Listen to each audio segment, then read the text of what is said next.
first set mo, hinahanap lang natin, gusto ko ma-familiarize ka dun sa athletic jump mo papunta sa jump shot. Hindi muna natin iti-take yung jump shot, ang iti-take lang natin, ang focus lang natin is yung jump. So ganito gagawin natin. Pagka-drop mo, attack lang dito, then jump as high as you can.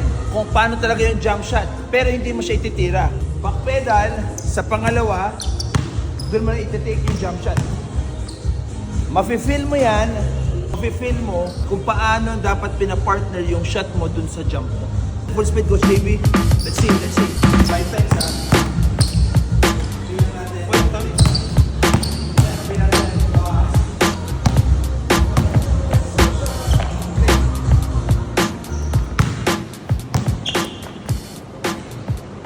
Kung mapapansin mo yun, nag-fade ka papunta sa tira mo kasi ibig sabihin, mahina yung katawan natin. So yun yung gusto natin makuha, right? Okay? Papunta sa jump shot mo, kontrolado, may balanse.